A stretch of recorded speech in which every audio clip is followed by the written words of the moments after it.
शासनम कोटिशतं द्वादशैव कोटो लक्षाणि चिते त्रिकानि चैव पञ्चाशदष्टो सत्सङ्ख्यमेतच्युतं पंचपदं नमामि अरन्तवासेत्तं गणं देवगन्त्यं सम्मं प्रणमामि वत्ति चित्तो सुनाओ सचा इच्छाइवन्ते सुतवत्ति गाओ तो चालो चो अंगोबंग पैनियम पाव गए पुलिया चे सुत्ते थे त्वितम गाई शेंच कालम चिमी पूजी मन्नामि नमस्वामी दुख को कम को बोलाओ सुगई गरम समाहि मनम जिनको सपत्ति हो मजम नमो सुवा प्राणिक स्वाध्याय भी नमी सीमताचार व्यक्ति गौ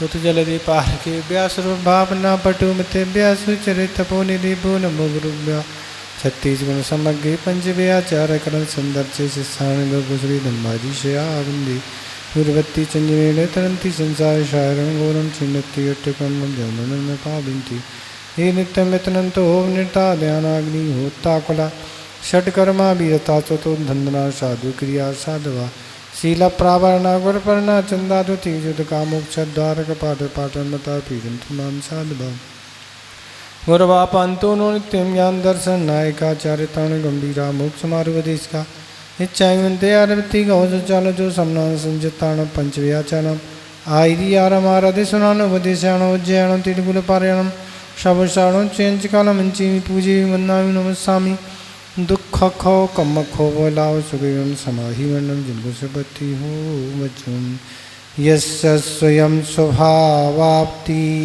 प्रभावे कृष्ण कर्मणा तस्मै संज्ञान रूपाय नमोस्तु परमात्मने। देवादिदेव 1008 श्री आदिनाथ भगवान की, आचार्य पूज्यपाद स्वामी महाराज की, आचार्य गुरुदेव श्री विद्यासागर महाराज की, मुनि श्री विमल सागर महाराज की, 3 कमनोकड़ महाराजों की,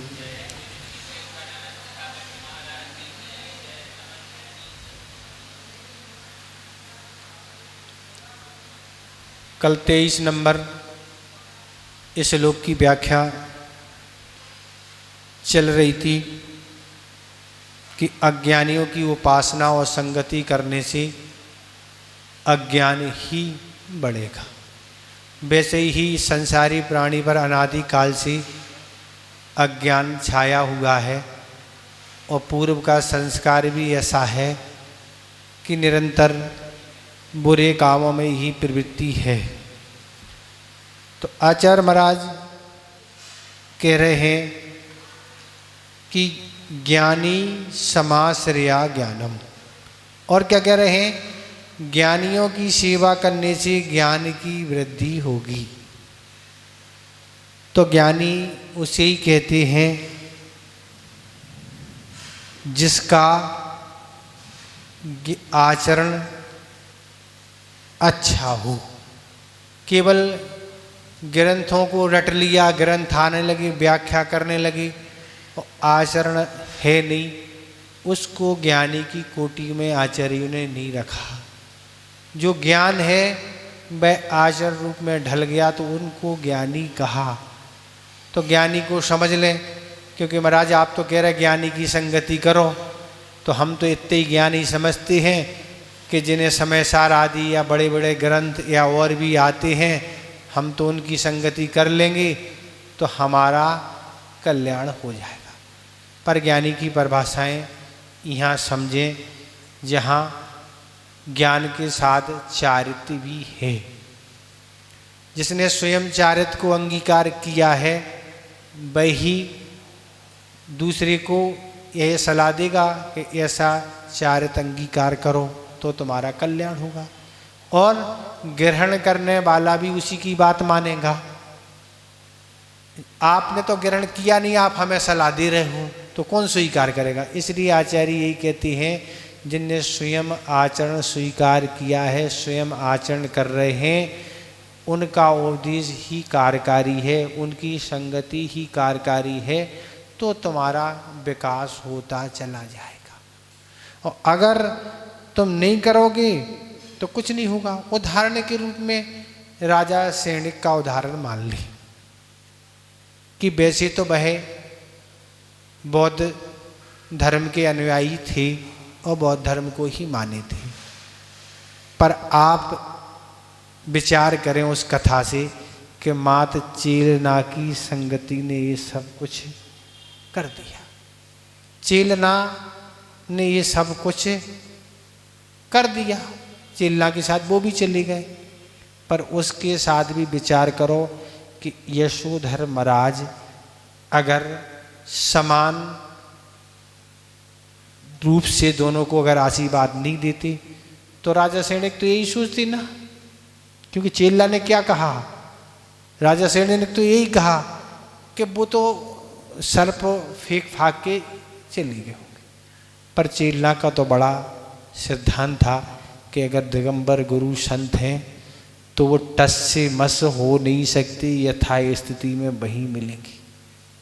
पर उसकी वैयावृत्ति की कुशलता देखो, उसने किस तरह से वैयावृत्ति की, कैसी वैयावृत्ति की, चींटियों को उतारने के लिए देखो कितनी युक्तियाँ, आगम ग्रंथों से ये युक्तियाँ सीखना है कि अब चींटी कैसे उतरेंगी। तो शक्कर ली गई और एक स्थान पर डाल दी, उसकी गंध से महाराज की जो चींटियाँ शरीर में चढ़ी थी वो उतर के चींटी कहाँ आ गई, शक्कर के पास आ गई, और घी ले जाके चींटियों के द्वारा जो घाव हो गए थे उन घाव पर लेप कर दिया। तो ये वैयावृत्ति है, और ये वैयावृत्ति होने के बाद जब महाराज ध्यान से उठी तो सैनिक महाराज को तो लग रहा था कि हमने इतना बड़ा इन पर उपद्रव किया है तो हमें तो आशीर्वाद मिलने वाला है ही नहीं। पर महाराज की दृष्टि में ये सब चीज़ें नहीं थी, तो महाराज ने दोनों को समान रूप से आशीर्वाद दिया, और समान रूप आशीर्वाद के मिलने से क्या प्रभाव आया कि अब दृष्टि बदल गई। अभी तक हमें जो क्या है, किस रूप में मान रहे थे, ये क्या हो गया था कि वह कहाँ गए थे, शिकार करने गए थे। कथा क्या है, वह शिकार करने गए थे, उन्हें ही लगा कि देखो ये इनके कारण गड़बड़ हुआ है, इसलिए उन्हें एक क्रोध हुआ था। ये कौन साधु वाधु, वो को मानते नहीं थे, पर जब समान रूप से आशीर्वाद मिला तब लगा नहीं ये सच्चे गुरु हैं। तो इस श्लोक में क्या कह रहे हैं कि एक ज्ञानी की संगति ने क्या कर दिया, राजा सैनिक को पूरा बदल दिया। कहाँ एक सामान्य श्रावक अगर ऐसी स्थिति नहीं बनती, 33 सागर कहाँ कहलाता, 33 सागर 7वें नरक की आयु जाना था। लेकिन उनकी संगति ने ऐसी विशुद्धि बढ़ाई कि उपशम से क्षयोशम और क्षयोशम से छायक समय दर्शन करके और तीर्थंकर प्रकृति का बंद करके और उस नरक 7वें नरक की आयु को पहले नरक की 84,000 वर्ष कर दी। पहले पटल में वो है, ये स्थिति है। तो इसमें क्या कहना है, ज्ञानी की संगति, ज्ञानी की संगति ने क्या कर दिया, यशोधर महाराज की संगति ने क्या कर दिया, राजा सैनिक का जीवन ही बदल दिया। क्यों, आगामी जीवन में बस निश्चित है उनका। तो इसमें आचार्य महाराज कह रहे हैं कि ऐसे आचरणवान की संगति करेंगे तो हमारे अंदर भी आचरण, अच्छा आचरण करने का भाव आएगा, हम भी वही आचरण करेंगे तो हमारे उस ज्ञान चारित्र की वृद्धि होगी। और अभी तक हम जिन चीज़ों से जुड़े हैं, जिन कार्य को कर रहे थे, उन कारणों को छोड़ने का भाव आएगा।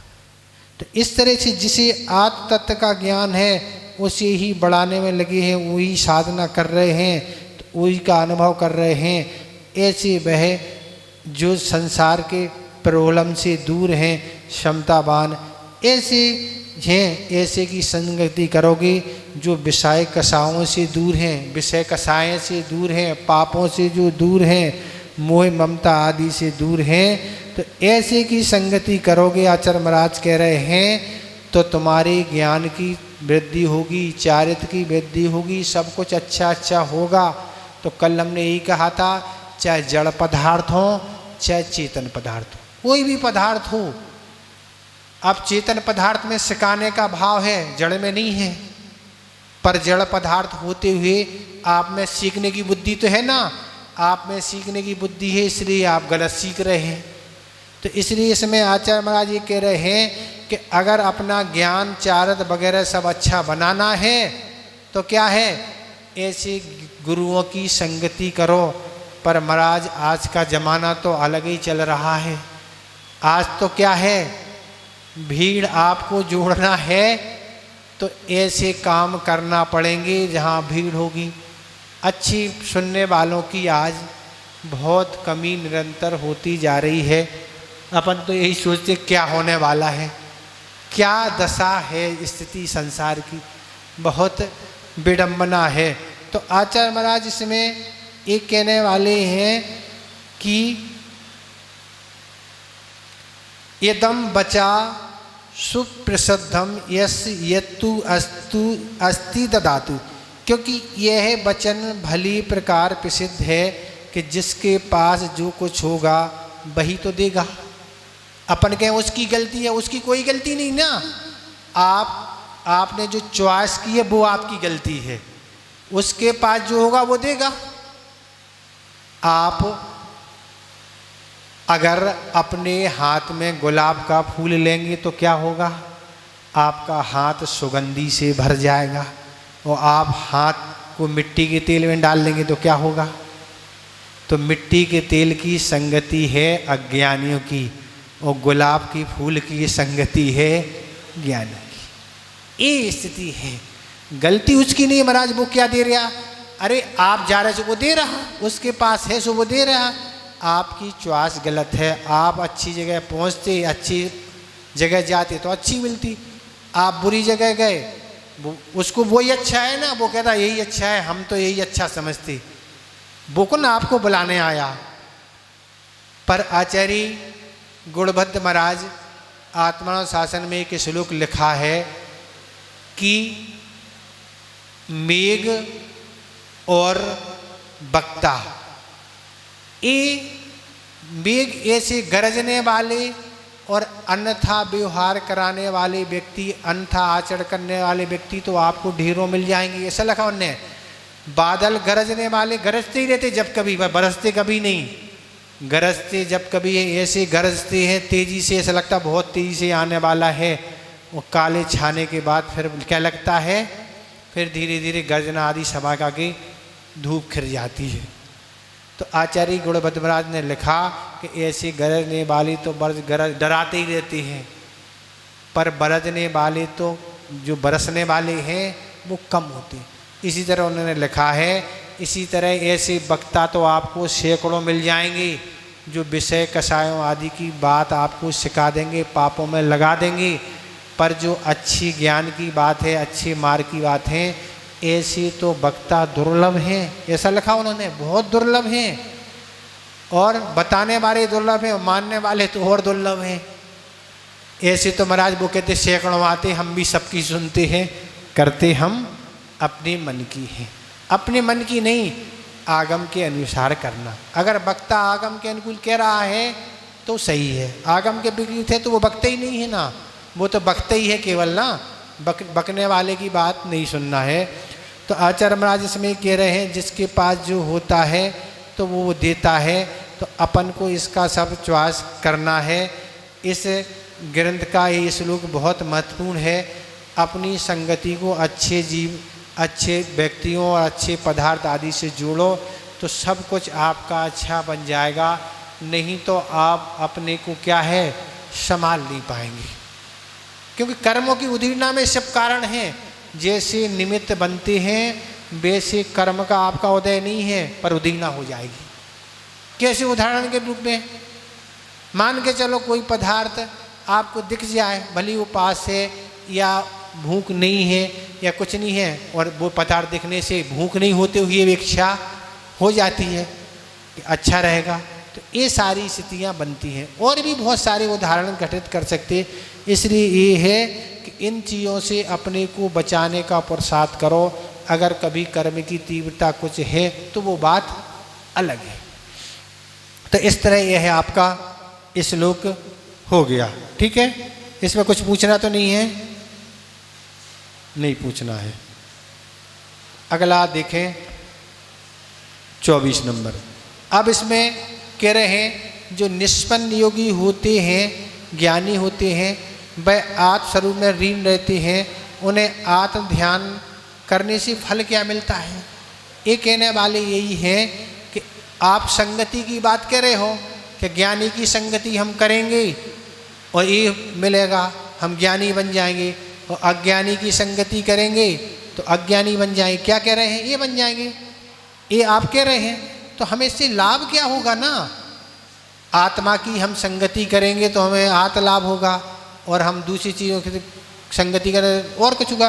तो आचार्य महाराज कह रहे हैं कि क्या इसमें हमें प्राप्त होगा अगर हम उस आज स्वरूप में लीन हो जाएंगे? शिष्य कह रहा है। तो ये श्लोक 24 नंबर आ रहा है, इसका उच्चारण करें। हाँ, परिसहाद परिसहाद विज्ञाना विज्ञाना परिसहाद विज्ञाना परिसहाद विज्ञाना दास्रवस्य दास्रवस्य, या का उच्चारण अच्छी, दास्रवस्य निरोधिनी निरोधिनी दास्रवस्य निरोधिनी जायते जायते ध्यात्म ध्यात्म योगेन योगेन जायते ध्यात्म योगेन कर्मणा मासु निर्जरा निर्जरा कर्मणा मासु निर्जरा। करें उच्चारण।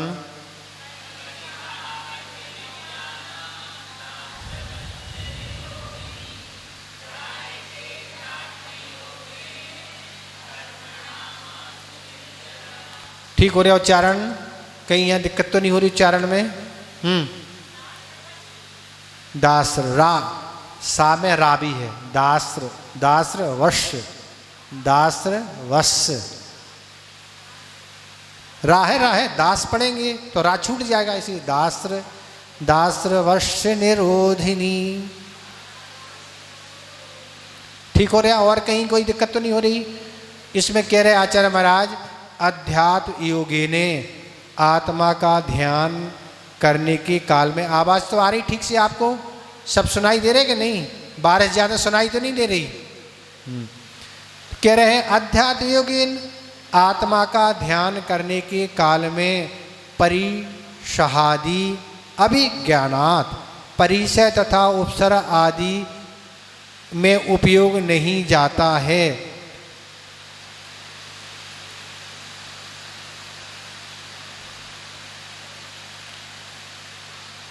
आश्रवस्य निरोधिनी कर्मणाम निजरा आसु जायते, उससे कर्मों को आश्रव को निरोधक पहले बांधे हुए कर्मों की निजरा शीघ्र होने लगती है। इसमें आचार्य महाराज कह रहे हैं, साधक जैसे आत्मा का ध्यान करने लगता है, अपने आत्मा की साधना में बैठ गया, कोई मतलब नहीं, बस क्या है, कल बताया था 5 इंद्रियों के विषयों को दूर हटा दिया, मन को कामों से हटा दिया, बस आत्मा के द्वारा आत्मा में बैठ गए। तो आत्मा का जिस समय वह साधक ध्यान करता है, उस समय उसको न परिसय क्या है कोई पता नहीं, क्या है भूख आदि की कोई बाधा नहीं, बैठे हैं बस। तो उसको परिशयन भूख का कोई ज्ञान नहीं, विचार करो कोई ज्ञान नहीं। अब कितनी बड़ी, आज हम सोच रहे थे कितनी बड़ी उनके अंदर क्षमता है, आज तो क्षमता नहीं है कि चतुर्मास जंगल में कर लिया। बताओ आप, एक दिन निकालना क्या सोचना मुश्किल है। जंगल में संकल्प करके कमंडल एक तरफ रख दिया, पिच्ची टांग दी और संकल्प कर लिया पूरे चतुर्मास भर का उपास। सोचो आप, ऐसी साधना करने वाले साधक, अपन तो उनकी धूल नहीं है, धूल, और बस खड़े हो गए या बैठ गए, आप कहीं जाने ही नहीं। तो ऐसी क्षुधा आदि की कहाँ इतनी कठोर तपस्या। 1 से 3-4 दिन का चतुर्मास होता है, लगभग 4 महीने का कहते, वैसे 3.5 महीने का होता है, उसमें 1 से 4-5 दिन होते हैं। इतने दिन का चतुर्मास होता है। इतने दिन का संकल्प, महाराज क्या होगा, शेर आ जाएगा तो क्या होगा। एक बार बीना बारा से लौट रहे थे, आचरमाच का बिहार हो रहा था और सागर आ रहे थे, तो रास्ते में समय सागर जी चल रहे थे, हम उनके साथ ही में थे।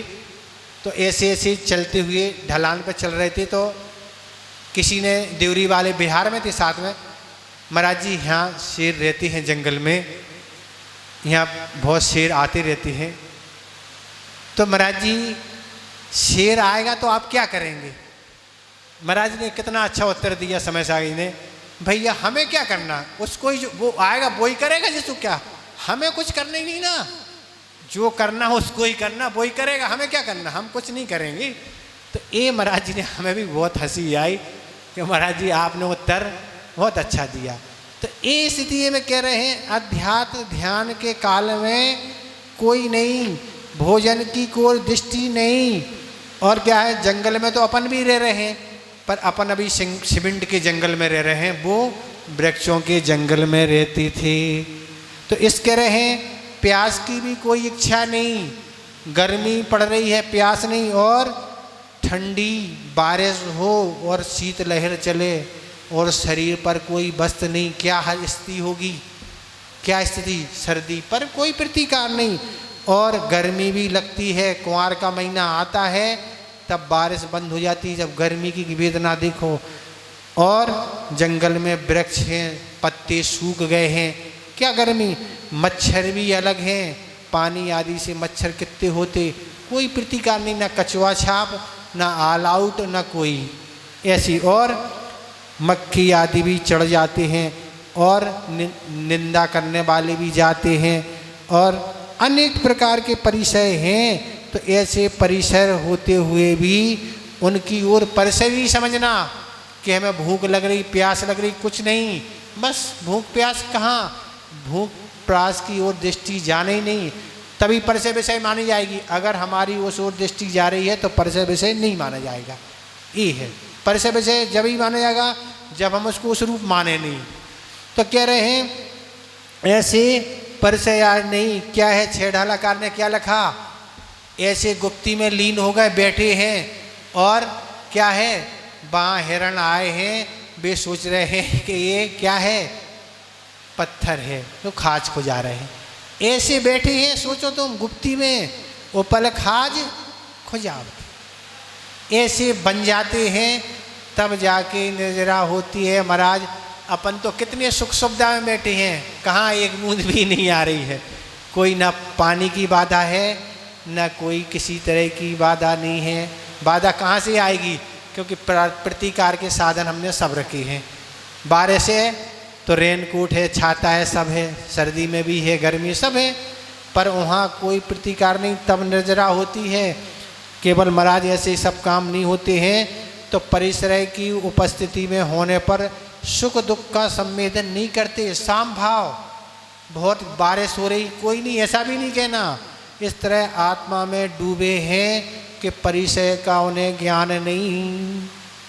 कैसा ज्ञान नहीं, 5 पांडव खड़े हैं, अब कौन लोहे के आभूषण हैं कि स्वर्ण के हैं, गर्म हैं कि ठंडे हैं, कौन है, कोई आवाज़ नहीं, बस खड़े खड़े हैं, ध्यान में पहना गए, ऐसे कोई नहीं। देखो आप सोचने से कैसा लगता है, जिनने जीवन भर लड़ाई की है, शत्रुता रही है, लड़ रहे हैं, कर रहे हैं, झगड़ रहे हैं, पर अब कोई भी हो हमें कोई मतलब नहीं। क्यों?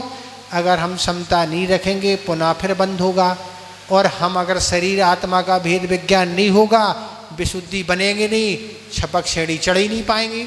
और छपक श्रेणी नहीं चढ़ पाएंगे, केवल ज्ञान होगा नहीं, केवल ज्ञान नहीं होगा तो मोक्ष नहीं होगा, तो यहीं अटक जाएंगे। फिर गया ये भाव, फिर मनुष्य पर्याय कब मिलेगी पता ही नहीं। इस सब सोच के वह दीक्षित हो गए, और शरीर अलग है, आत्मा अलग है, कोई मतलब नहीं। कौन क्या पहना रहा देखो आप, सोच नहीं सी क्या लग रही, कपकपी लगती होगी कि महाराज कितना बड़ा साहस। कहाँ तो बिल्कुल किसी की बात सुनते नहीं, झगड़े ही झगड़े में पूरा महाभारत हो गई ना। पर अब नहीं, ये विवेक जागृत हो गया। नहीं, इस तरह से हम लड़ाई झगड़ा करते रहेंगे तो क्या है, हम अपना विवेक नहीं रखेंगे तो हमारी कर्मजया नहीं होगी, हम इसी संसार में घूमते रहेंगे। इसलिए छोड़ो भैया झगड़ा, अपन तो सबसे अच्छा दीक्षा धारण करके और अपनी विशुद्धि बना के काम कर लो। चौथा काल था, हो गया। अब मान को चौथा काल टाल देते, अब आगे सोचेंगे, आगे बस सोचेंगे। अब मनुष्य पर्याय तो हर कार में मिल सकती, कभी भी बन सकती, पर चौथा काल नहीं होगा तो मुक्ति कहाँ से मिलेगी? ये तो है, मुनि बन जाएंगे पर छपक श्रेणी तो नहीं चढ़ पाएंगे, कुछ नहीं कर पाएंगे। इसलिए उनने उस काल को नहीं टाला, और नहीं टाल के वह परिचय जीत लिया, उपसर्ग जीत लिया, और छपक श्रेणी तीनों चढ़ के केवल ज्ञान प्राप्त करके अब दो रुक गए। पर दो का रुकना कोई मतलब नहीं। सर्वार्थ सिद्धि के सुख, जितने भी सुख होते हैं संसार में, सबसे उत्कृष्ट सुख हैं तो सर्वार्थ सिद्धि में। सर्वार्थ सिद्धि से ज़्यादा सुख है ही नहीं। क्यों? सबसे बड़ा सुख तो यह है कि महिलाएं नहीं है महाराज, 16वें के ऊपर कोई समस्या नहीं है, ये कोई समस्या नहीं है देवियों की। और उनका कहीं आना जाना होता नहीं, कहीं जाते ही नहीं। 16वें स्वर्ग के देव कहीं नहीं जाना, समूषण में ना कहीं जाते नहीं, उनकी गति होती नहीं। और क्या है, उनका निश्चित है अगले भाव में मनुष्य बन के उनको मुक्ति प्राप्त करना है, नियम है, नियम ही है ना। और क्या है, अशांति से रहना है। कहते हैं हमेशा स्वाध्याय ही करते हैं, एक विषय जो एक बार पढ़ लेते दोबारा नहीं आता, ऐसा स्वाध्याय चलता है वहाँ 24, और कुछ काम नहीं ना, आना जाने का कोई काम नहीं और कोई व्यवधान नहीं। ऐसे सर्वार्थ सिद्धि में गए तो उनका भी सब अच्छा है, तो ऐसा उन्होंने काम कर लिया। तो ऐसे हर्ष विषाद पूर्वक परिचय का संवेदन नहीं होने से समता के साथ वह संवेदन करते हैं, इसलिए आगामी कर्म का उनको बंध नहीं होता। समता पूर्वक कर्मों को सहन करो तो बंध नहीं होगा। अपन ने राग देश किया, बंद हो गया, बंद हो गया फिर उदय में आना, तो ये संसार की परंपरा बनी रहेगी। आचार्य जी ने कहा कि सतियों की कथा पढ़िए, महापुरुषों की कथा पढ़िए, तब आपको लगेगा कि उनके जीवन में कष्टों की तुलना में हमारे अंदर तो दुख का बिंदु भी नहीं है। क्या कह रहे हैं आचार्य जी? आचार्य जी कह रहे हैं सतियों और महापुरुषों की कथा पढ़ो तो उनके अंदर जितना उन्हें कष्ट उठाना पड़ा, एक बिंदु भी हमें उतना कष्ट नहीं है। सोचो, सीता, अंजना आदि और भी महासती, मनोरमा आदि देखो तो, और महापुरुषों को देखो, वे कह रहे हैं एक बिंदु भी कष्ट नहीं है जैसा कष्ट उन्हें था। फिर भी हम कष्ट मान रहे हैं, महाराज हम बहुत परेशान हैं। अरे तो कौन सुन रहा तुम्हारा परेशान? सब परेशान है ना, कौन आप अकेले ही हो? सभी हैं। काम काल दुखमय ही काल है, पंचम काल दुखमा काल है, तो दुख ही मिलना है, यहाँ सुख है ही नहीं। सुख की बाहुलता नहीं, दुख की बाहुलता है। तो कह रहे हैं, आचार्य ने कहा था पारसनाथ के देखो ना, सुनते रोमटे खड़े हो जाते हैं, कैसे सहन किया होगा। गरम लोहा को पिघला पिघला करके धारा छोड़ रहे हैं, शांति धारा नहीं, ठंडा पानी नहीं, गरम लोह को गरम करके और डाल रहे हैं। कौन? कमठ डाल रहा है, और घटाओं को थोड़ी थोड़ी बरसाता है पानी, तो वो तो सीधी घटाओं को सीधे सीधे छोड़ रहा है। ऐसी मूसलधार आचार्य कुमुद चंद महाराज ने कल्याण मंदिर स्तोत्र में कहा, इतने बड़े बड़े बूंदे ऐसी ऐसी लगातार गिरा रहा है। देवों में अपार शक्ति होती है, वो तो जो चाहे कर सकते, जैसा करना चाहे कर सकते। इनका असाता कर्म का उदय है, उसका पुण्य कर्म का उदय है कि कर रहा हो। और ऐसे ओले बरसा रहा है, पानी पत्थर अग्नि सब कुछ। सोचो कब क्या होगा। तो इस तरह सब कुछ होते हुए पृथ्वी आकार का कोई भाव नहीं, न उनने धर्मेंद्र को याद किया न पद्मावती को। उन्हीं ने स्वयं अवधि ज्ञान से जाना कि जिनने हमें धर्म उपदेश दिया था उन पर ऐसी स्थिति, हमारा क्या कर्तव्य होता। सो वो आ गए सो उनने अपना कर्तव्य किया, उपसर्ग आदि जो भी था उनने जो कर सकते सो किया। ऐसी स्थितियां हैं। सोचो तो शत्रु बनाने से क्या है, ये दशा है। शत्रु बनाओगे तो वो परेशान करेगा, मित्र बनाओगे तो क्या है, परेशानी में साथ देगा। आज ऐसी कहते देखो देव तो पुलिस की तरह हैं। देव कैसे होते, पुलिस की तरह। आप अगर अदबा तदबा काम करोगे तो पुलिस पिटाई करेगी, और आपके साथ अगर कोई दुर्व्यवहार कर रहा है तो वो आपका सहयोग करेगी। तो देव ऐसे ही करते, अगर आपका मित्र है तो वो आपको सब अच्छा करेगा, और आपका शत्रु है बस वो अच्छी से खबर लेगा। देव तो देव है ना, उनको कोई काम नहीं है, ना उन पर कोई पुलिस का एक्शन चलता, ना मिलिट्री का चलता, ना कोर्ट का कोई चलता नहीं। क्या चलता है, उनका तो अपना पुण्य चलता है। तो इस तरह से ये सब उपसर्ग परिचय आते हैं तो साम भाव से चलते चले जाएं। सोचो तो विचार करो ना, सुकमाल सुकमाल क्या है, सुकमाल सुकमाल की तो बात ही निराली है। कैसी सुकमाल थी, रत्नों के कंबल गढ़ रहे हैं। बताओ आप, रत्न के कंबल गढ़ रहे हैं, जूतियां बनवा दी। क्या करें भैया, अब गढ़ रहे हैं, माँ तो माँ थी, क्या बात है, जूती बना दी। राजा को जब पता लगा, क्या हुआ कि जूतियां बना दी, और वह जूती कहीं रखी थी, पक्षी उठा के ले गया और राजा की छत पे डाल के छोड़ गया। राजा ने जब देखा ये वही कंबल है यार, जो हमारे पास औकात नहीं थी तो हम तो खरीद नहीं पाए, किसने खरीदा ये कंबल, चलो देखते तो आखिर हमारे नगर में कौन है वो। तो राजा दर्शन करने आए किसके, सुकमाल के। और जैसे ही सुकमाल के घर वह आए, और जैसे ही सुकमाल की माँ को जैसे ही ज्ञात हुआ कि राजा हमारे घर पधारे हैं, तो राजा की उन्होंने दीपक से आरती उतारी और सुकमाल के आंसू आ गए। फिर क्या हुआ, फिर उन्होंने कहा कि जिस पे बैठा ला गद्दी पे, तो उस पे सुकमाल बैठे। तो अब राजा जैसे आए थे तो राजा की खुशी में माँ ने ऐसे सरसों के दाने उन पर स्वागत के लिए किए थे। पर वो सुकमाल तो ऐसे ऐसे हो रहा है, डगमग डगमग चल रही है गाड़ी। और फिर जब राजा को भोजन परोसा तो वह चावल भी ऐसे बीन बीन के खा रहा है। राजा कहते हैं ये तुम्हारा सुकमाल अच्छा नहीं है। क्यों नहीं है, माँ के अरे इसलिए नहीं, देखो ये रो रहा है, और जिसकी आसन स्थिर नहीं है ये ऐसे ऐसे ऐसे ऐसे कर रहा है, और ये चावल भी बीन बीन के खा रहा है, क्या है। तो कहती हैं उसकी माँ सुकमाल की, राजन बात ऐसी है कि इसने आज तक सूरज देखा नहीं, ये आज तक घर से बाहर ही नहीं गया। सब कुछ सुख सुविधा कहाँ हैं, सब यहीं हमने जुटा रखी हैं, कहीं बाहर जाने की जरूरत नहीं है। इसने सूरज नहीं देखा ना आज तक दीपक देखा। आपकी आरती उतारी इसलिए इसके आंसू आ गए हैं, और आप कह रहे इसकी आसन स्थिर नहीं है, तो इस सरसों के दाने कुछ उसके स्थान पे पड़ गए, इसलिए रत्नों के इसे कंबल गढ़ रहे हैं तो सरसों के तो गड़ेंगे ना।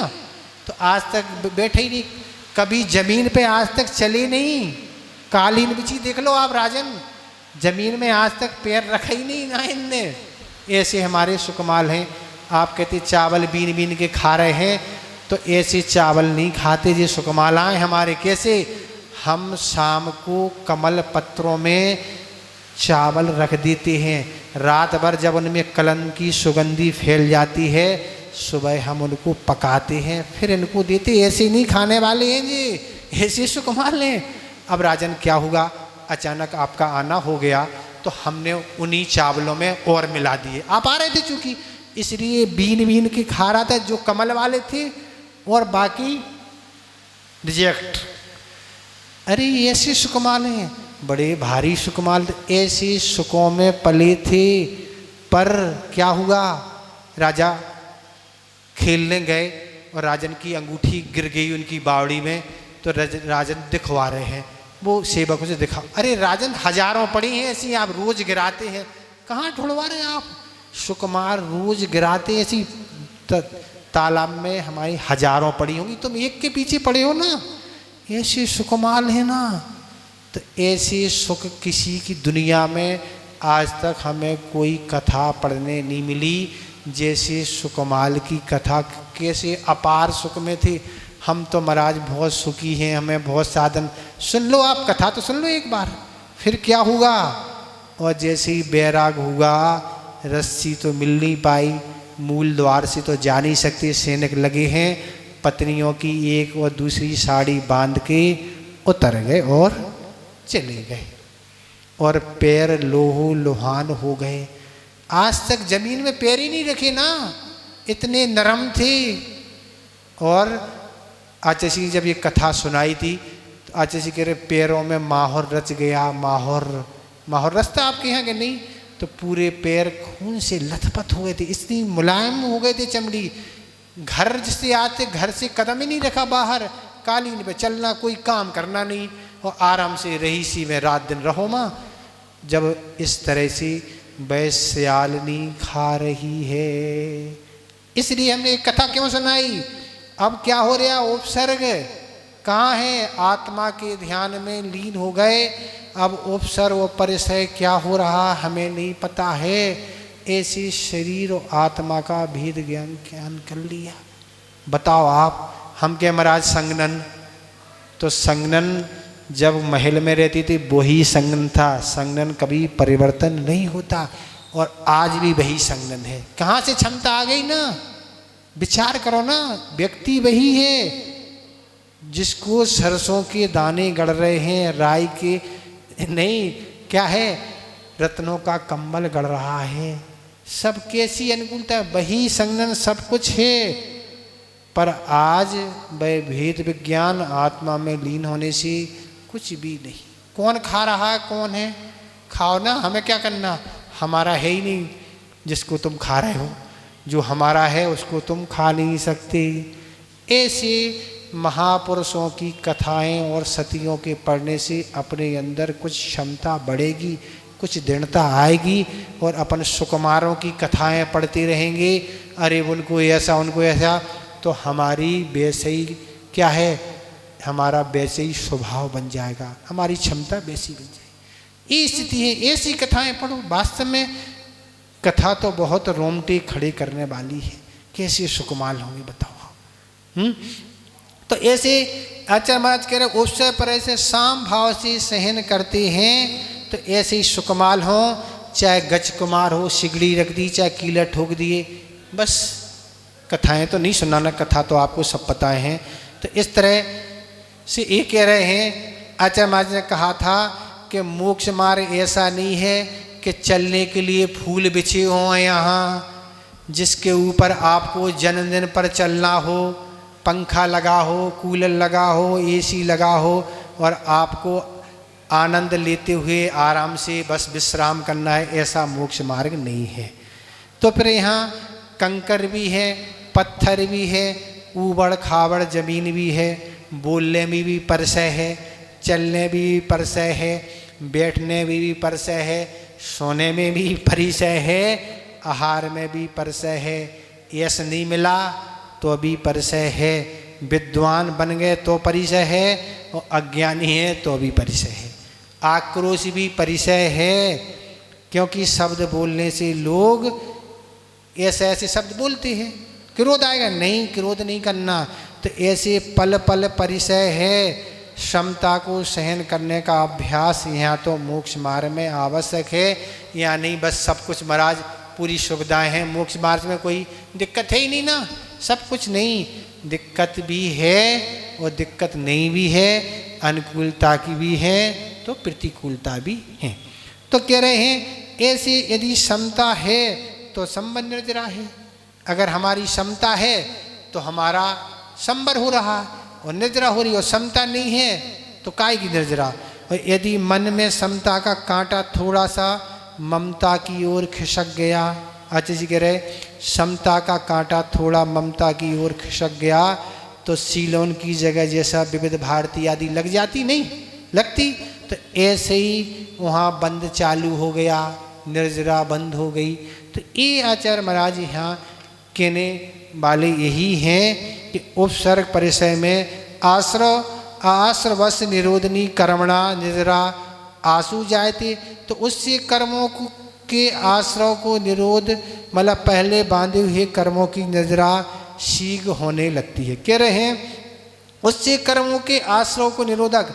अब क्या हो रहा, इस समय क्या स्थिति बन रही है, आश्रव कर्मों का आना बंद हो गया। अब कर्म आ नहीं रहे हैं, क्यों, परिणति आत्मा में लगी है और कर्मों की जो पुराने पाप कर्म हैं उनकी निर्जरा चालू हो गई है। ये दो काम एक साथ चल रहे हैं। तो इसलिए आचार्य महाराज इसमें कह रहे हैं कि इस जिस समय योगी आत्मा का ध्यान करता है उस समय उपसर्ग परिचय आदि में उपयोग नहीं जाता। वो उपयोग नहीं जाने से राग देश नहीं होते और राग देश नहीं होने से कर्मों का आश्रय रुक जाता और पूर्व में बंधे हुई कर्मों की निद्रा शीघ्र होने लगती है। पूर्व में जो पाप कंध है वह निकल रहे हैं। तो इस तरह से डबल फायदा हो रहा है। अनेक प्रकार के उपसर्ग होते हैं, तिरंचों के द्वारा भी उपसर्ग होते हैं। ये तिरंचों का उपसर्ग हो गया, किसका, सुकुमाल का। मनुष्यों के द्वारा उपसर्ग होते हैं तो पांडव में मनुष्यों के द्वारा उपसर्ग हो गया। और देवों के द्वारा भी उपसर्ग होते हैं, देव भी उपसर्ग करते हैं तो उनके द्वारा भी उपसर्ग होते हैं। इसके लिए क्या कथा है, तो देवों के द्वारा कैसे उपसर्ग होते हैं तो आपको संक्षेप में एक छोटी सी कथा सुना देते हैं। राम सीता लक्ष्मण जिस समय वनवास में थे तब वह जंगल में भ्रमण कर रहे हैं और भ्रमण करते करते एक गांव के समीप पहुंची और उस गांव में गांव के लोग शाम को गांव से बाहर अन्यत्र जा रहे हैं। तब राम ने उनसे पूछा कि तुम कहाँ जा रहे तुम लोग। उन्होंने कहा आज तीसरा दिन है और तीसरे दिन जैसे ही शाम होती है इतनी तेज आवाज़ आती है कि रात्रि में सोना बहुत कठिन है। ऐसी घोर तेज आवाज़ें आती हैं, ऐसी ठाके इतनी तेज आते हैं कि हम लोग सो नहीं पाते। इसलिए हम शाम को गांव छोड़ के अन्य दूसरे गांव चले जाते हैं, वहाँ रात्रि विश्राम करके फिर हम लोग सुबह आते हैं। राम लक्ष्मण सीता दोनों साथ में थे, तीनों थे। तब राम ने सीता से कहा तुम तो यहीं रुको, तुम नहीं जाओ, देखो कुछ भी गड़बड़ हो सकता है। सीता कहती नहीं, हम तो आपके साथ ही रहेंगे। तीनों बढ़ते बढ़ते पहुँचे एक पहाड़ की ओर और देखा कि दो दिगंबर मुनिराज उस पहाड़ पर खड़े हुए और जिनके शरीर पर सर्प बिच्छू आदि चढ़ गए। जाते साथ पहले तो तीनों ने नमोस्तु किया और लक्ष्मण राम ने अपने धनुष बाण से बिच्छू सर्प जो उनके शरीर पर चढ़ गए थे उनको हटाया। हटाने के बाद फिर उन्होंने देखा कि शाम फिर हुई और शाम को आवाज़ आना फिर चालू हो गई। इतनी तेज आवाज़ और ऐसे लोग आना चालू हो गए कि जिनसे मुख से अग्नि निकल रही है और भयंकर जोर से आवाज़, ऐसी आवाज़ निकाल रहे हैं, तरह तरह के ऐसे कष्ट कर रहे हैं। पर राम और लक्ष्मण दोनों ने उनसे बहुत युद्ध किया और आर्त में उनको हरा दिया और वह परास्त होके और परास्त होने के बाद अब वह प्रतिदिन जो शोर होता था, उस शोर के कारण क्या था, दोनों महाराज जो खड़े हुए थे उनको क्या है, उनकी विशुद्धि नहीं बन पा रही थी। कैसी विशुद्धि? जिससे उनको केवल ज्ञान हो सके। क्यों? ये देवों के द्वारा उपद्रव हो रहा था, उससे उनकी विशुद्धि नहीं बन जाने से उन्हें छपक श्रेणी पर नहीं चढ़ पा रहे थे, उससे केवल ज्ञान की प्राप्ति। और जैसे ही वह उपद्रव शांत हुआ, जैसे ही उनको देवों को परास्त ने कर दिया राम लक्ष्मण ने, और जैसे ही ये उपसर्ग शांत हुआ, दोनों कुलभूषण और देशभूषण दोनों मुनिराज को केवल ज्ञान की प्राप्ति हो गई। ये है राम और लक्ष्मण महापुरुष।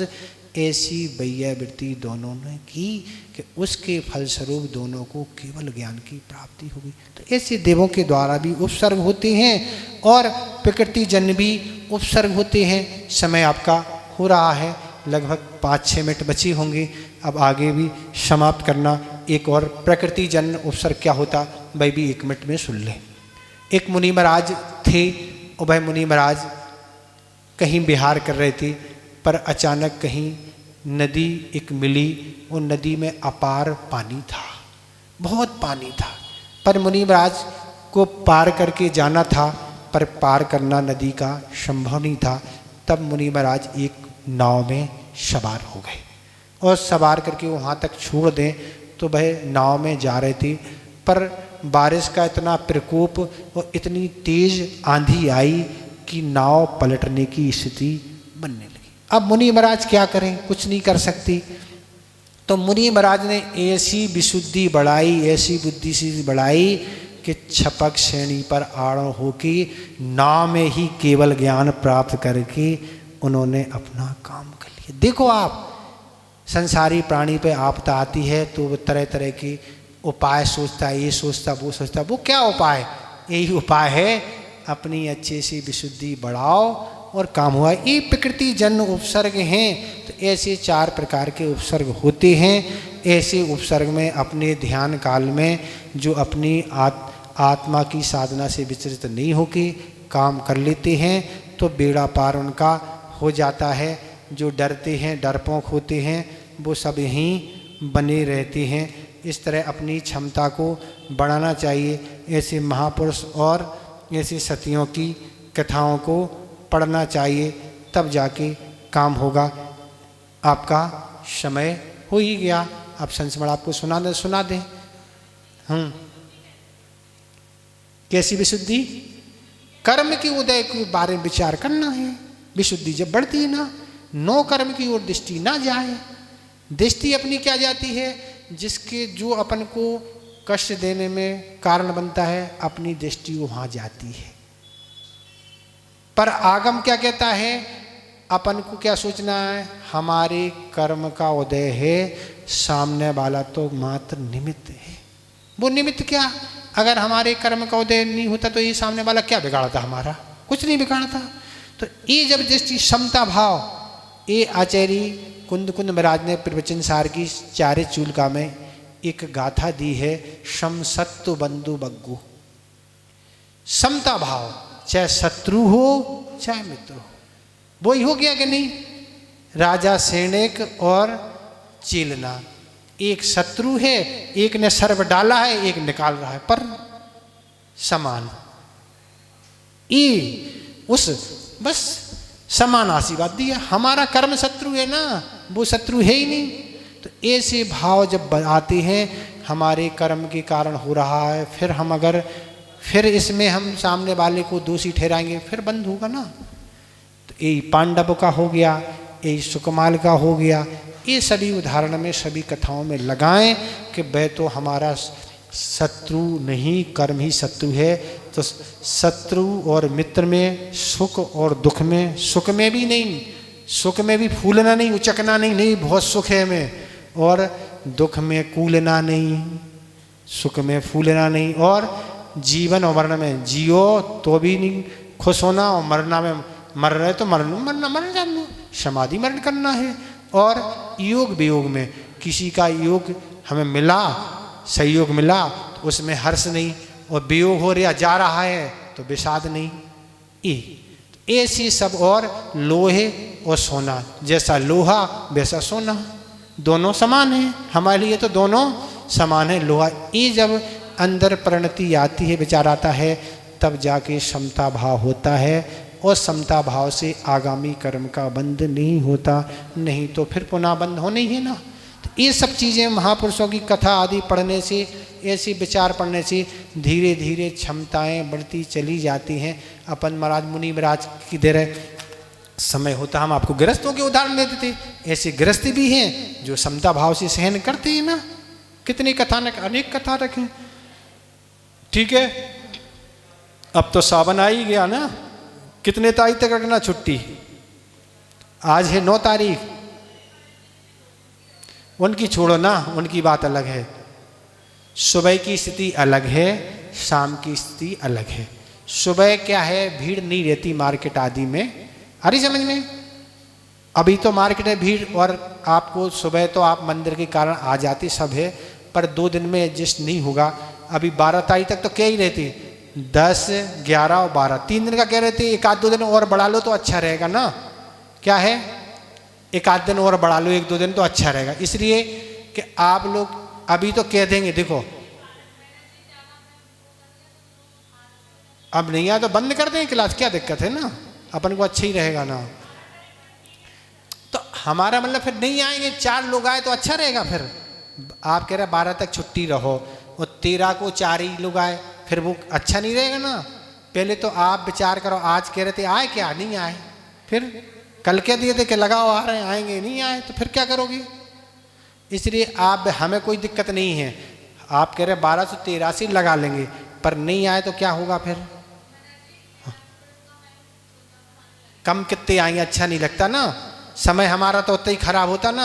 आपको क्या, समय तो हमारा 1 घंटा जाते ही है ना, 4 हो चाहे 10 चाहे 20, क्या हो, समय तो ही लगना। तो लगाना है 13 से कि 1-2 दिन और बढ़ाएं, क्या करना बताओ। वो तो ठीक है, पर आना जाना रहता ना, बाहर जो लोग गए वो नहीं आएंगे, यहाँ भी बाहर से, तो फिर 3 दिन की छुट्टी रखना, ठीक है। आप जानो, अगर पर्याप्त आएंगे तो लगाएंगे ना, हम नहीं लगाएंगे, फिर क्या करेंगे, क्या करेंगे, छुट्टी कर देंगे फिर भी है। हाँ, छुट्टी कर दें, हम नहीं लगाएंगे, क्या करें ना। अभी तो कह देना 10, 11, 12 3 दिन की छुट्टी रहेगी, 13 को क्लास लगेगी। आगे भी व्यवस्था देखो, क्लास के योग्य व्यक्ति रहेंगे तो हम करा पाएंगे। हमारे पास बिल्कुल समय नहीं है, ना हम आपको समय देंगे। जितना हो गया सो हो गया, आप पढ़ो बस। चतुर्मास तो अब कुछ दिन बचे हैं, 10 लक्षण पर्व आ जाएंगे, उसके बाद की कोई गारंटी नहीं, कहाँ यहीं रहते कि कहीं जाते, क्या होता वो कोई निश्चित है ही नहीं। ठीक है, उसके बाद उसका होगा, आपका हो जाएगा, होगा तो ठीक, नहीं आप जानो। आप लोगों को रुचि नहीं है, समय नहीं है, तो हमें क्या जरूरत है ना, हमारे पास तो समय वैसे ही नहीं ना। संस्मरण देखें, हाँ, आचार्य महाराज नेमावर में विराजमान थे और गर्मी का समय था। बाहर का संघ का आना हुआ, सुबह सुबह उनका आना हुआ, और सोचा कि दोपहर में आचार्य महाराज के पास अपन सब चलेंगे और आचार्य महाराज से अच्छा अपन समय लेंगे। आर का संघ का दोपहर में लगभग 1:30 बजे आना हुआ। सोचा कि आचार्य महाराज सामयिक से उठ गए होंगे, पर आचार्य महाराज अभी तक सामयिक से नहीं उठे। 1:30 से 1:45, 2 और 2:30 इस तरह से 3 बज गए, पर आचार्य महाराज की सामयिक अभी तक पूरी नहीं। गर्मी की समय है और आचार्य महाराज ध्यान में 3 बजे तक बैठे रहे। जब आचार्य महाराज का ध्यान पूर्ण हुआ, तब आरका महाराजों ने नमोस्तु करके, आरकाओं ने कहा, आचार्य महाराज गर्मी का इतना समय है जहाँ जघन्य सामयिक करना कठिन है, वहाँ आप 3 घंटे इस तरह सामयिक करती रही, तो आप क्या करती रही। 3 घंटे सामयिक में आपने क्या मनन चिंतन आदि किया।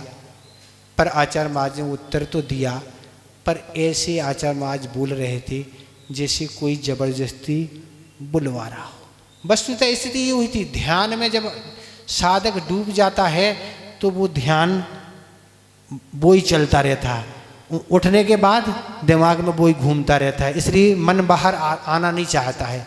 तब आचार्य महाराज बोले बात ऐसी है कि तीर्थंकर बालक का जब जन्म होता है तब वह अभिषेक करने सौधर में ले जाता है, वहाँ से वह अभिषेक करके जब वह घर वापस आता है तो बालक के हाथ के अंगूठे में अमृत लगा देता है और वह अमृत को चूसता रहता है और चूसते वह बड़ा हो जाता है। इसी तरह आचार्य ज्ञान सागर महाराज जो हमें अध्यात्म रूपी अमृत दे गए हैं, पिला गए हैं, बस वो ही हम चूसते रहते हैं और यही साधना में लगे रहते। इस तरह हमारे घंटों यूँ निकल जाते। ये सब स्थितियाँ हैं। तो समय तो सबका निकला, ठीक है 13 को देख लेंगे, पर्याप्त लोग होंगे तो ठीक है, नहीं तो आप अच्छे से छुट्टी बनाओ, क्या कर हमें भी छुट्टी दो ना। बोधि समाधि परिणाम शुद्धि स्वात्मोत लब्धि शिव शौक सिद्धि चिंतामणिम चिंतित वस्तु दाने तुम बंध मानस ममास्तु देवी।